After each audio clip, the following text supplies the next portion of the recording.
Hey everyone, and welcome. If you're gearing up for your biology exam, you've come to the right place. This is your essential guide to the nervous system.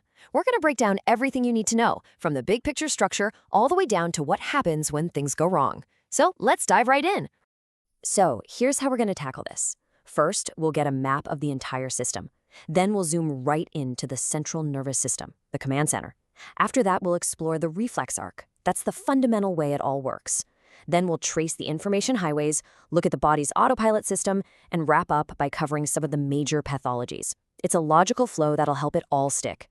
Okay, first things first. Section 1, classification. To really get a grip on the nervous system, you have to know how it's organized. Think of this as the master blueprint for the body's entire command network. There are two main ways we slice it up: by where the parts are located and by what they actually do. So let's break down those two classification methods. On one hand, we have the topographic, or location-based view. It's simple.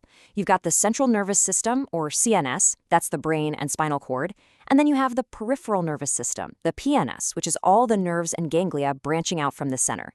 Easy enough, right? Then we can look at it functionally, by its job. The somatic system handles your voluntary interactions with the world, like walking and talking. And the autonomic system, that's the automatic stuff, controlling your internal organs without you even thinking about it. Section 2. Now we're going to zoom in on the big one, the central nervous system. This is the main processor, the headquarters for your entire body, where all the major commands are issued and all the incoming data gets analyzed. So the encephalon, what we just call the brain, isn't just one single thing. It's got four main parts you need to know. You've got the brainstem, which is the crucial link to the spinal cord. Tucked away at the back is the cerebellum, the absolute master of coordinating your movement and balance. Deep inside, you'll find the diencephalon, which manages all sorts of vital functions. And of course, the main event, the two cerebral hemispheres. That big, wrinkly outer layer is where all your higher thinking, your language, and your personality lives. And here's a really important structural detail about the spinal cord. Unlike the brain, its gray matter is on the inside, and it forms this very distinct butterfly or H shape. These sections are called horns, anterior, posterior, and lateral. They are jam-packed with neuron cell bodies, and they act as crucial processing hubs for the super-fast reflex actions we're about to get into. Okay, Section 3, the reflex arc. Now, this is a concept you absolutely have to understand. It is the fundamental operating principle of the entire nervous system.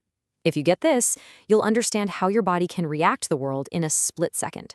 So what exactly is a reflex act? Well, the official definition is that it's the body's physiological response to a stimulus. It is the most basic unit of action in the nervous system. Think about blinking your eye or pulling your hand away from a hot pan. It's all based on this. And the physical pathway that makes this response happen is called the reflex arc. Every single reflex arc has these 5 components. Memorize them. First, you need a receptor to detect the stimulus, like heat or pressure. Second, the afferent pathway, which is a sensory neuron, carries that signal inward. Third, a nerve center, usually in the spinal cord, makes a split-second decision. Fourth, the efferent pathway, a motor neuron, carries the command back out. And finally, fifth, the effector. That's the muscle or gland that actually does the work. Let's make this totally clear with a classic example. Imagine you touch a thumbtack. Ouch! The receptors in your skin scream sharp. That signal zips along the afferent pathway to your spinal cord.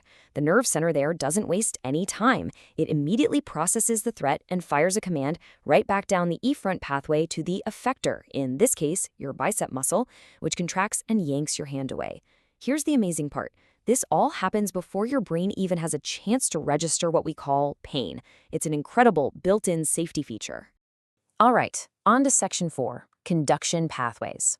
So we just saw how a signal works in a short, local loop like a reflex.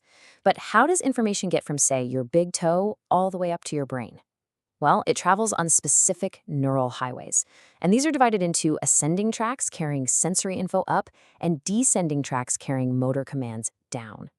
Let's start with the ascending or sensory pathways. Now look at this table. You'll see these major pathways all use a 3-neuron chain to get the message to the brain. The spinal bulbar tract, also called Goal and Burdach, they handle fine touch and your sense of body position. Notice where they cross over, in the bulb, which is part of the brainstem. But the spinothalamic tracts, which carry things like pain, temperature, and crude touch, they cross over right away, in the spinal cord. This crossover point, the technical term is decussation, is a super important concept. It's the whole reason the left side of your brain controls the right side of your body and vice versa. Now for the highways going down, the descending, or motor pathways. These carry the commands from the brain. You've got two main systems here. The pyramidal system starts in the cerebral cortex, and it's for all your voluntary, fine-tuned movements, like picking up a pen. Then you have the extrapyramidal system. This one's different. It handles all the automatic, involuntary stuff, like keeping your balance or the rhythm of your arms swinging when you walk. You don't have to consciously think about it. This system just takes care of it. Moving on to Section 5, let's talk about the autonomic nervous system. This is the part of your nervous system that's always working in the background. It's your body's autopilot, controlling all your internal organs without you ever having to give them a single conscious thought. So this autopilot has two divisions that are basically polar opposites. You've got the sympathetic system, which is your famous fight-or-flight response. It kicks into high gear when you're stressed, scared, or exercising hard. Its command centers are located in the middle part of your spinal cord, specifically the thoracic and lumbar regions, from T1 to L2. Then you have the parasympathetic system. This is your rest and digest mode. It's active when you're feeling calm and relaxed. Its centers are located at the top and bottom, in the brainstem and the sacral region of the spinal cord. And these two systems are constantly in a state of push and pull to keep your body balanced. This is called an antagonistic relationship. Take a look at the examples. The sympathetic system opens up your pupils to let more light in for action. The parasympathetic constricts them. The sympathetic system floors the gas on your heart rate. The parasympathetic hits the brakes. This constant opposition gives your body incredibly precise control over your internal environment. And that brings us to our final section, pathologies. For the exam, you need to know not just how this system works, but also what happens when it doesn't. So let's look at a few key conditions. First up is meningitis. Simply put, this is an inflammation of the meninges, those protective membranes wrapped around your brain and spinal cord. It's typically caused by a bacterial or viral infection. The classic symptoms you absolutely have to know are a killer headache, a fever, and extreme sensitivity to light, that's photophobia, and most characteristically, a very stiff neck. Next, a cerebral hemorrhage. This is essentially a type of stroke where a blood vessel inside the brain bursts. The biggest causes are things you'd expect: high blood pressure, smoking, things like that. The signs are sudden and dramatic: a thunderclap headache, vomiting, and you might see unequal pupil sizes or a racing pulse. This is a massive medical emergency. And finally, let's talk about coma. Now, it's really crucial to understand that a coma is not a disease in itself. It's a state that results from some other catastrophic event, like a severe head injury, a massive hemorrhage, or bad meningitis. The defining characteristic is the total loss of consciousness, voluntary movement, and feeling. But, and this is a key distinction, the body's basic life support systems like breathing and blood circulation are usually still functioning. So after all of that, here's a final question to leave you with. We've just mapped out all the biological hardware, the cells, the chemical signals, the electrical pathways.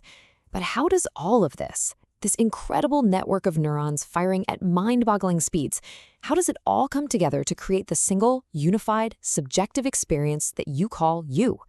It remains one of the deepest mysteries in all of science, something to think about as you master all these details. Good luck with your studies.